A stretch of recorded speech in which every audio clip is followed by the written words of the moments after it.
Hey everyone, welcome back to our channel Biomax. In this video, we will going to learn about Agarose gel electrophoresis, a key technique in molecular biology used to separate and analyzing a DNA and RNA.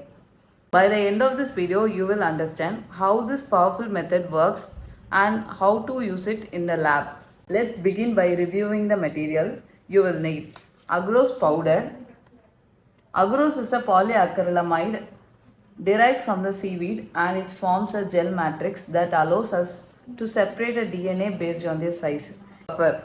Electrophoresis buffer is nothing but tris HCl, acetic acid and EDTA. Agarose gel casting tray,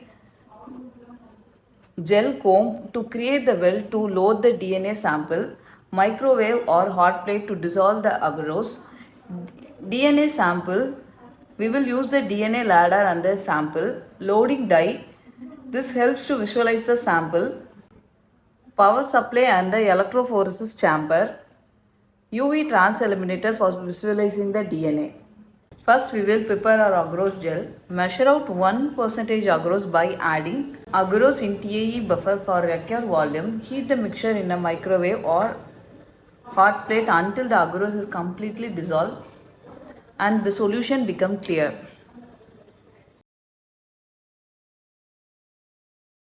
Allow it to cool to around 50 to 60 degrees Celsius. Add 1 ml of ETBR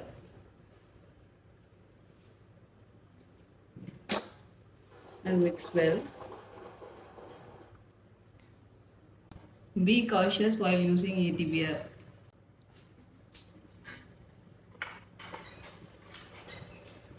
Place the comb into the tray.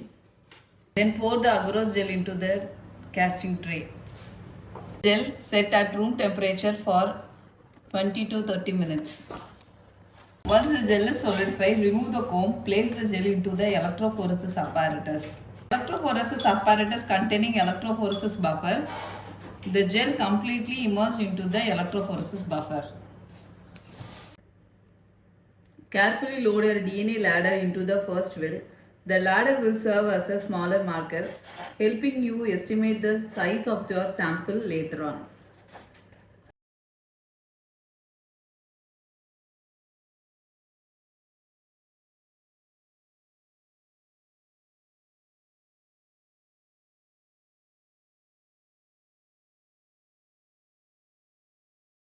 Now load your DNA sample into the next well. The DNA sample is mixed with the loading die.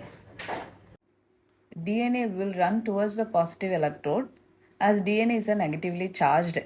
Once the gel has finished running, compare the band of the DNA sample to the DNA ladder to determine the size of the DNA fragment. If you found this tutorial helpful, make sure to like, comment and subscribe for more biology lab tutorial.